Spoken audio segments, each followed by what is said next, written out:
नमस्कार, मैं हूं केशव तिवारी और आज विशाल खबर में हमारे बीच विंध्य क्षेत्र के मशहूर डॉक्टर राकेश अग्रवाल जी उपस्थित हैं। आज हम इनसे बहुत सारे मुद्दों पर चर्चा करेंगे और विशाल खबर के दर्शकों को यह बताएंगे कि एक डॉक्टर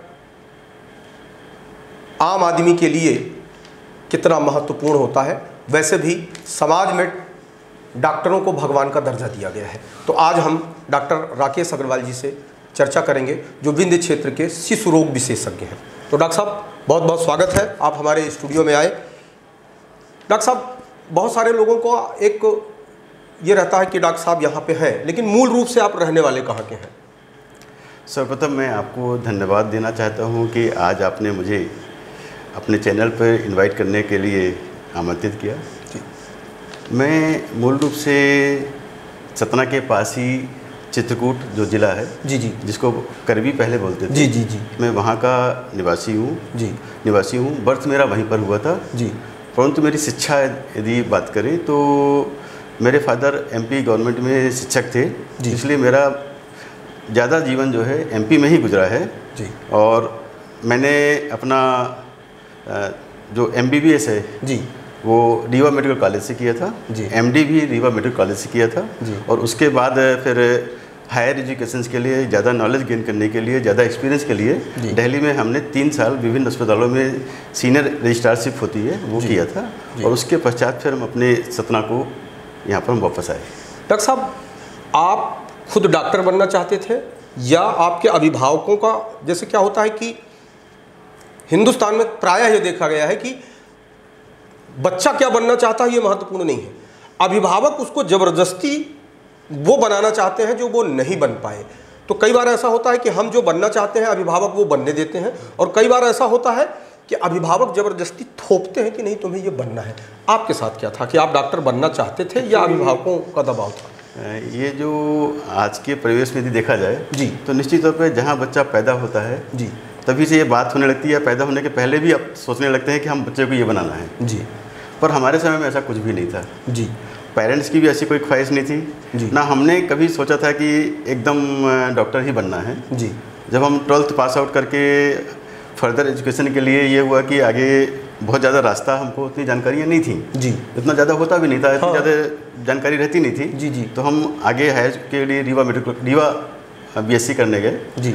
जब वहाँ देखा कि अपने कलीग से बात की, देखा कि हाँ पीएमटी होती है, जी।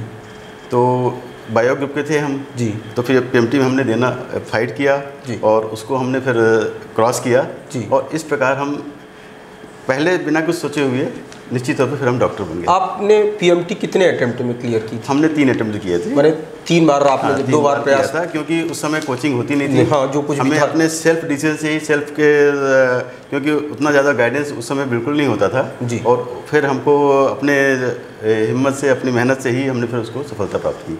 मुझे ऐसा लगता है कि एक शिशु रोग विशेषज्ञ जो बनता है वो अपने आप में ज़्यादा कठिन चुनौती होती है, क्योंकि जब हम किसी बड़े व्यक्ति का इलाज करते हैं तो हम उससे पूछ सकते हैं कि आपको कहाँ प्रॉब्लम है, क्या प्रॉब्लम है, कैसी दिक्कत है, लेकिन बच्चे से हम कुछ पूछ नहीं सकते। तो ऐसे में आपको ये नहीं लगा कि शिशु रोग विशेषज्ञ क्यों बना जाए, कुछ दूसरा बना जाए जो सरल है? क्योंकि शिशु रोग विशेषज्ञ एक ऐसी ब्रांच है, जी, जैसा आप बोल रहे हैं कि निश्चित तौर पर बहुत डिफिकल्ट ब्रांच है, जी। एक तो बच्चे को समझना, जी, बहुत बड़ा चैलेंज है, जी। और बच्चे की बीमारी इतनी ज़्यादा चेंज होती हैं, जी, कि उसमें भी हमें समय के साथ, मैंने कहना चाहिए कि यदि हमने 1 मिनट भी देर कर दिया, जी, तो चीज़ें डिफरेंट होती हैं, जी। पर शिशु इतना भगवान का रूप है, जी, भगवान का रूप होता है, उससे सरल रूप इंसान का नहीं है, जी।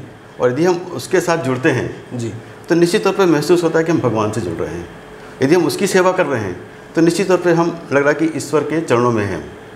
और हम जो मैंने अभी तक 25 वर्षों के अपने एक्सपीरियंस में पाया, जी, कि शिशु रोग विशेषज्ञ निश्चित तौर पर बहुत ही अच्छी ब्रांच है, जी। और इसमें हम 20 घंटे, 12 घंटे, 18 घंटे लगातार काम करते हैं, जी। तो कहीं भी थकावट महसूस नहीं होती है, क्योंकि बच्चों को जब आप देखते हैं तो आधा मन अपने आप में खुश हो जाता है, अपने आप प्रसन्न होता है।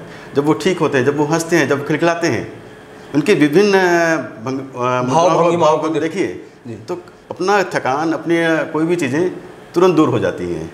और निश्चित तौर पे ईश्वर ने मुझे इस लायक बनाया, मैं शिशु रोग बना, और आज भी मुझे इस ब्रांच के ऊपर अपने ऊपर गर्व है, और मुझे प्राप्त करके निश्चित तौर पे मुझे बहुत ही अपने आप इतना सेटिस्फेक्शन फील होता है इस ब्रांच काम करने में कि इससे अच्छी ब्रांच मुझे अपने लिए तो बिल्कुल नहीं थी। डॉक्टर साहब, एक शासकीय नौकरी का भी आकर्षण होता है, तो जब आप डॉक्टर बने, एमडी किया दिल्ली से आपने, तो आपने कभी शासकीय नौकरी के लिए अप्लाई नहीं किया या प्रयास नहीं किया, या प्रयास किया और वहाँ का माहौल आपको अच्छा नहीं लगा इसलिए आप वहाँ? उसके पीछे वजह थी जी शासकीय नौकरी के प्रति जी, क्योंकि जो हमारे पिताजी थे जी, वो शासकीय सेवा थे जी, वो भी सीधे इंसान थे जी, जहाँ उनका ट्रांसफ़र होता था चले जाते थे, और समय के साथ कह सकते हैं कि उन्होंने अपनी ईमानदारी के साथ कार्य किया जी, और उस वजह से उन्होंने काफ़ी कष्ट उठाया जी। जब उनके हम कष्ट देखते थे एज ए शासकीय नौकरी के रूप में उसके बारे में मुझे ज़्यादा जानकारी तो नहीं थी, हम तो उस समय छोटे ही थे जी जी, पर मन में पता नहीं कहाँ से आया कि बस शासकीय नौकरी हमको नहीं करनी है, और कम से कम डॉक्टर एक ऐसा प्रोफेशन है जी कि जिसमें हमको डिपेंडेंसी दूसरे के ऊपर नहीं रहती है जी, जिसमें हम स्वयं कर सकते हैं जी। तो मुझे भी लगा कि मैं अपने ऊपर अपने मन से जी, अपनी इच्छा से अपने साथ जितना अपने प्रोफेशन के साथ जितना मैं जस्टिफाई कर पाऊँगा जी, हो सकता है कि मैं उसमें ना कर पाऊँ, जी। और मैं आज भी अपने इस डिसीजन पे निश्चित तौर पे पूरी तरह सेटिस्फाइड हूँ कि मैं आज भी अच्छी तरह अपने कर्तव्य को निभान कर रहा हूँ, और मुझे कहीं भी ऐसा नहीं कि शासकीय नौकरी बहुत आवश्यक थी हमारे प्रोफेशन में। जब आप इस शहर में आए तो आपका बिल्कुल नया नाम था, नए तरीके से, चूँकि जब आप इस शहर में आए तो इस शहर में डॉक्टर BL यादव भी एक शिशु रोग विशेषज्ञ में बड़ा नाम था, डॉक्टर VK गांधी बड़ा नाम था। मतलब इस प्रतिस्पर्धा के इस दौर में आपने अपने आप को आज स्थापित किया, तो उस स्थापित करने के पीछे आप की क्या स्ट्रेटजी रही, क्या योजना रही कि हम यहाँ पे अपने आप को एक सफल डॉक्टर होना एक अलग विषय है, डॉक्टर होना अलग बात है, लेकिन एक सफल डॉक्टर होना या शोहरतमंद डॉक्टर होना एक अलग बात है। तो मैं ये मानता हूँ कि आज आप इस शहर में एक शोहरतमंद डॉक्टर के रूप में जाने जाते हैं, उसके पीछे क्या वजह रही? उसके लिए तो मैं सबसे पहले सतना वासियों का बहुत बहुत धन्यवाद देना चाहता हूँ जी, क्योंकि सतना आकर जी और सतना की जनता ने जी मुझे जितना प्यार दिया है जी, मैं उसका जीवन पर्यंत निश्चित तौर पे आभारी रहूँगा। जी, सतना आना भी एक मेरे जीवन का एक बहुत बड़ा वाक़या ही होगा। जी, मैं पहले दिल्ली में जैसे बताया कि मैं कार्य कर रहा था, तो ये था कि हम दिल्ली में ही सेटल होंगे, बड़ी जगह थी, बड़ा चीज़ें थी, बहुत चीज़ें देखने को मिलता था, तो ये था कि हम दिल्ली में ही सेटल होने का पूरा प्लान था। पर अचानक पता नहीं ईश्वर की क्या मनसा थी, ईश्वर ने क्या मुझे बुद्धि दी। जी, हमारी मैरिज सतना में हुई है, हमारी वाइफ सतना की है जी, तो एक प्लस पॉइंट ये था सतना आने का जी, पर अचानक हमने एट ए टाइम डिसीजन लिया है जी, और सारा काम वहाँ का छोड़ करके एट ए टाइम हम सतना आ गए। मन में एक ही भाव था कि जो भी करेंगे सही करेंगे, किसी के प्रति गलत नहीं करेंगे, और निश्चित तौर पे हमारे पास दो ही चीज़ होती हैं, एक हमारी मेहनत और एक हमारा सोचने का तरीका। यदि हम सही मेहनत से सही सोचेंगे और सही करेंगे तो ईश्वर हरदम साथ देगा। यही भाव मेरे ऊपर था, और हमने निश्चित तौर पे डे 1 से जितनी हो सकती थी पूरी मेहनत की है, आज भी मेहनत कर रहे हैं, और अभी भी जो है कि हमारे भाव कि हमको सही काम करना है, किसी कीमत पे हो सकता है ईश्वर ना करे कि हमसे कोई आज भी मैं ईश्वर से यही प्रार्थना करता हूँ कि हे ईश्वर मुझसे कोई गलत काम मत कराना, गलत काम नहीं होने देना।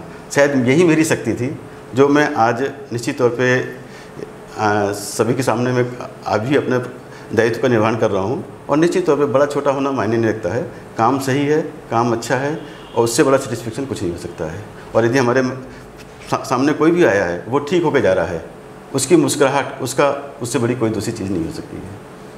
एक बड़ा सवाल है डॉक्टर साहब आज की, जनता डॉक्टर को भगवान का दर्जा देती थी, और इस आधुनिकता के दौर में, इस भौतिकवाद के दौर में डॉक्टर को लोग अब कसाई भी कहने लगे हैं।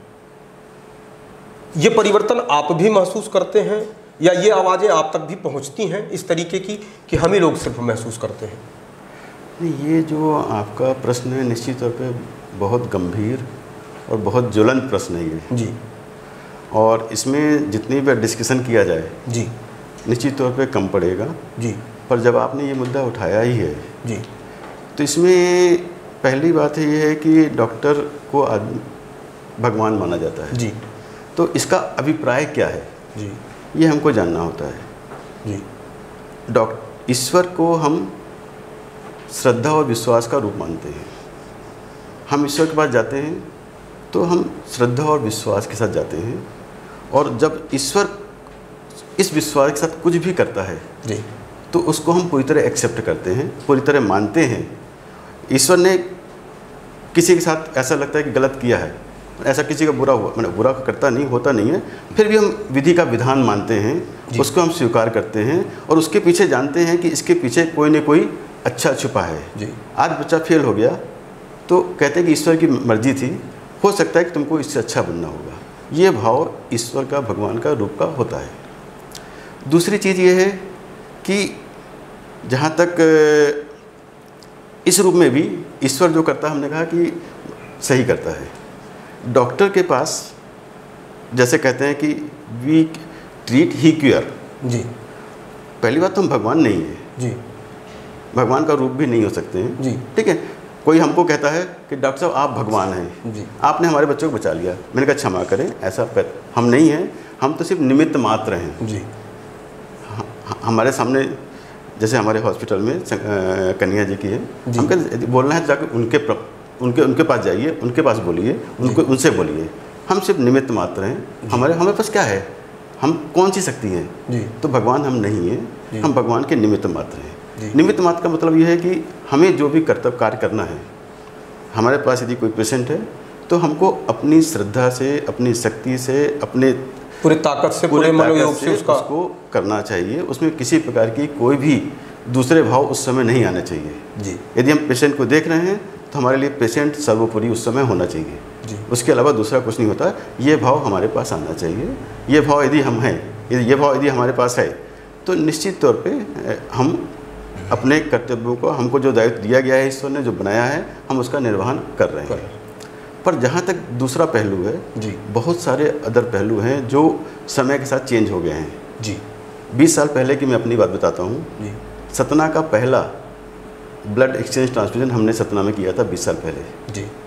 1 किलो के बच्चे को बिना किसी सुविधाओं के, बिना कोई मशीन के जी। हमने उस समय 1 किलोग्राम के बच्चे को भी बचाने का प्रयास किया तो बच्चा था जी।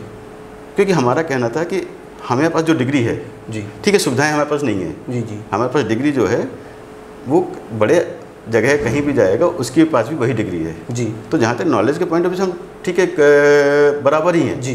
पर सुविधाओं की वजह से कम हो सकता है जी। पर हमारे नॉलेज के पॉइंट ऑफ व्यू से कोई पेशेंट दूसरी जगह जाए, बाहर जाए, उसको कई गुना ज़्यादा खर्चा करना पड़ेगा और कई परेशानियों का सामना करना पड़ेगा। जो भी उसका परिणाम होगा वो यहाँ पर भी वो वही होगा और आगे वही होगा। तो हम बहुत हिम्मत के साथ बहुत चीज़ों के साथ कर लेते थे। पर अब निश्चित तौर पे समय चेंज हो गया है। अब पेशेंट कहता है कि हमको 100% गारंटी दीजिए तब हम आपसे इलाज कराएंगे जी।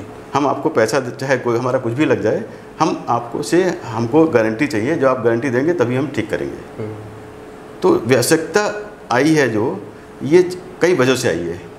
पहले एजुकेशन काफ़ी सस्ती थी जी। अब आजकल आप देख लीजिए कि कोई भी MBBS डिग्री जी, यदि आप किसी भी बच्चे के पेरेंट जो MBBS कर रहे हैं जी, उनसे बात करिए कितना डिफ़िकल्ट हो गया है जी। निश्चित तौर पे पढ़ाई बहुत महंगी हो गई है। मैंने अगर शासकीय कॉलेज में एडमिशन नहीं हुआ, अगर वो प्राइवेट कॉलेज में या मैनेजमेंट कोटे से गया तो मुझे लगता है 2 या 3 करोड़ रुपए लगाने के बाद एक डॉक्टर तैयार बहुत डिफिकल्ट होता है जी। तो वो महंगा बहुत हो गया है जी। लाइफ एक्सपेक्टेंसी जो लाइफ पार्ट है डॉक्टर का जी, वो भी 30-35 साल के बाद चालू होता है जी। कंपटीशन आगे पूरे है ही है, दूसरे प्रोफेशन की तरह है जी। और गवर्नमेंट की तरफ से भी कोई डॉक्टर्स के लिए कहीं भी रिबेट या किसी प्रकार का कोई छूट या कहीं भी कुछ भी ऐसे नहीं है। तो कई तरह बंधन हो गए हैं। आजकल डॉक्टर को एस्टेब्लिश होना भी एक बहुत बड़ा प्रश्न चिन्ह हो गया है, आसान नहीं हो गया है। तो इस वजह से निश्चित तौर पे चार्जेस बढ़ गए हैं। और जब से क्योंकि व्यावसायिक का जो प्रमाण पत्र है वो गवर्नमेंट ने दिया है, कंज्यूमर फोरम के अंदर डॉक्टर को भी रख दिया गया है जी। तो जब सामने वालों को भी पता है कि हम फीस दे रहे हैं तो हमको रिजल्ट चाहिए, नहीं मिलेगा तो हम उसके वो करेंगे। तो ये जो बहुत सारी वजह आ गई हैं जिसकी वजह से मानसिकताएं चेंज हुई हैं, डॉक्टर की भी चेंज हुई हैं, निश्चित तौर पे उसकी भी चेंज हुई हैं। और उसके परिणति ये जो भाव आ गया है जी, जो भाव आ गया है ये आना एक लाजमी है। पर ये भाव के पीछे कोई तथ्य विशेष नहीं है ये भाव आ गया कि हमारे पैसे खर्च हो रहे हैं, हमारे ये लग रहा है इसलिए वो ऐसा हो रहा है, पर ये जबकि बहुत तथ्यात्मक अपन उसको नहीं मान सकते, बहुत प्रमाणिक आरोप नहीं है। आज भी हम निश्चित तौर पे कोई भी पेशेंट यदि बीमार होता है, सीरियस होता है, हमें भी कष्ट होता है, हमको नींद नहीं आती रात में, लगता है वो कैसे ठीक होगा, क्या होगा क्या होगा। हम आज भी कोई पेशेंट को ठीक नहीं कर पाते हैं तो निश्चित तौर पे कष्ट होता है, मतलब उस दिन का खाना पीना हमारा वो लगता है कि पूरा बेकार हो गया। घर वाले पूछते क्या हो गया तुमको, अब क्या बताएं कि हमारे पेशेंट के साथ ये हो रहा था, हम करना चाह रहे थे, किसी वजह से नहीं फ़ायदा हो रहा है, कुछ नहीं हो पा रहा है, हम क्या करें, हम ये सोचते रहते हैं। फिर तो भाव अधिकतम मैक्सिमम डॉक्टर का यही होता है कि हम कोई भी पेशेंट आए उसको हम ठीक करें, और निश्चित तौर पे हर चीज़ की लिमिटेशंस होती हैं, पर एक्सपेक्टेशंस पेशेंट की बहुत ज़्यादा बढ़ गई है। That is the problem main. उसको हमको निश्चित तौर पे बैलेंस करना होगा। एक बैलेंस करेंगे तो चीज़ें निश्चित तौर पे। और डॉक्टरों के ऊपर बड़े सहज दो आरोप बहुत आसानी से और बड़ी सरलता के साथ लगते हैं, और वो कई बार दिखते भी हैं।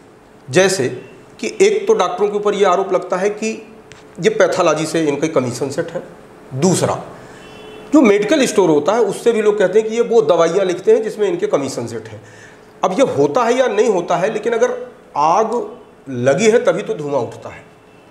एक और इसके पीछे एक और तथ्य या प्रमाण मिलता है कि आपने फीस ली, आपने दवा लिखी, लेकिन वो दवा मोस्टली आपके आसपास की ही दुकानों में मिलेगी, वो पूरे शहर में वो दवा नहीं मिलती। ये जो आरोप है, इससे आप कहाँ तक इत्तेफाक रखते हैं? इसके बारे में सिंपल सी एक ही बात कहना चाहता हूँ जी, किसी भी प्रकार से पेशेंट का अहित नहीं होना चाहिए जी। सबसे बड़ी बात यह है जी, किसी भी तरीके से हमको पेशेंट को अहित करते हुए जी कोई भी ऐसा कार्य नहीं करना चाहिए, ऐसा काम नहीं करना चाहिए जिसमें पेशेंट का अहित किसी भी प्रकार से हो रहा है। किसी भी चीज़ में हमको उसमें कंप्रोमाइज़ किसी भी कीमत पे नहीं करना चाहिए, जो सबसे इम्पोर्टेंट बात है। ठीक है ना। अब जहाँ तक बहुत सारी चीज़ें हैं, बहुत सारी बातें हैं, सबका जवाब देना, सब कुछ देना इम्पॉसिबल है कहना जी, पर फर्स्ट प्रायोरिटी हमारी पेशेंट है। ठीक है। हम पेशेंट को दवाई लिख रहे हैं तो हमारा दृष्टिकोण पेशेंट को दवाई लिखते समय ठीक करने का होना चाहिए, ना कि उस दवाई से हमको मिल रहे उस बात से दूसरी बातों से होना चाहिए। तो इसमें स्पष्ट है कि हम को हमारा, क्योंकि पेशेंट ही हमारे लिए सब है। जब पेशेंट ही नहीं है तो फिर बाकी चीज़ें कहाँ से आएंगी आपके पास? डॉक्टर साहब, इसलिए उसमें कंप्रोमाइज़ नहीं करना चाहिए। आप अपनी ज़िंदगी का कोई ऐसा पल बताइए जो आपको कभी न भूलता हो, वो चाहे खुशी का हो या गम का हो, लेकिन कुछ ऐसा पल जो हमेशा आंखों के सामने, यदि वो कॉलेज लाइफ भी हो सकती है, वो स्कूल लाइफ भी हो सकता है, मान सकते हैं जी। एक छोटी सी बात बता रहे हैं जी। वो यदि आज मैं सोचता हूँ तो उसमें लगता है कि निश्चित तौर पे मैंने बहुत गलत किया था जी।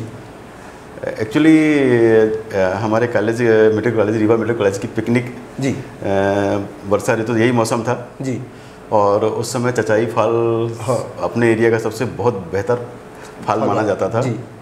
और चचाई फाल इतना सुंदर था, ये पानी का पूरा बेग भी था उस समय जी। और उसमें हमारे सब फ्रेंड जो है जी, चचाई फाल के जहाँ पानी गिरता है नीचे हाँ, वहाँ तक पहुँच रहे थे जी। मुझे तैरना भी नहीं आता था जी, पर उस समय फ्रेंड्स के कहने पे, सब कुछ कहने, हम भी नीचे तक पहुँच गए जी।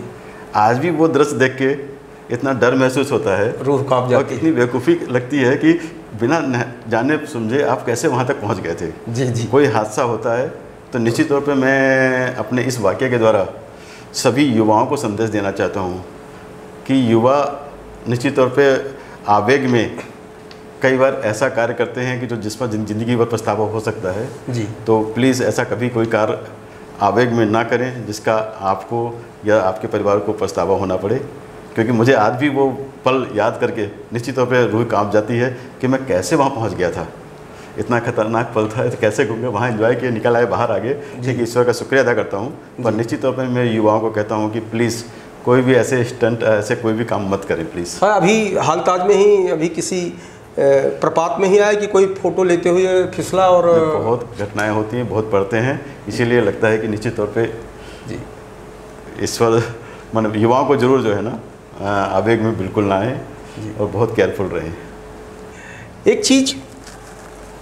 एक सवाल और था डॉक्टर साहब आपसे कि सतना का जब भी कोई मरीज ज़्यादा बीमार होता है, जब यहाँ के डॉक्टरों से चीज़ें नहीं संभलती, तो नागपुर का ही नाम क्यों लेते हैं? नहीं, लखनऊ का भी नाम लिया जा सकता है, बनारस का भी नाम लिया जा सकता है, लेकिन जो ज़्यादातर माने नाम आता है लोगों के बीच में, नागपुर का ही नाम क्यों आता है? नहीं, ये जो आपने प्रश्न उठाया है निश्चित तौर पे अच्छा प्रश्न है जी। और जहाँ तक मैंने अपने चिकित्सीय अनुभव जो पाया है जी, कि डॉक्टर नागपुर का नाम कम लेते हैं। अच्छा। पेशेंट जरूर बोलता है कि मैं नागपुर जाके दिखा लूँगा। अच्छा। उनको हम बोलते हैं कि यहाँ भी हो सकता है, रीवा में भी चला जाएंगे, रीवा में भी वो सुविधाएं हैं जी, पर वो कहता है वो आप नागपुर का नाम बताइए। ये माने बहुत कॉमन ट्रेंड है सतना की इस एरिया की अपनी पब्लिक का। हाँ। तो डॉक्टर नाम नहीं बताते नागपुर, जब मेरा पर्सनल मेरा एक्सपीरियंस है, मैं बाकी अदर की बात नहीं कर सकता हूँ, पर निश्चित तौर पे पेशेंट इटसेल्फ कहता है मैं जाके नागपुर जाके दिखाऊंगा। नागपुर मैंने कई बार ऐसा पाया जी।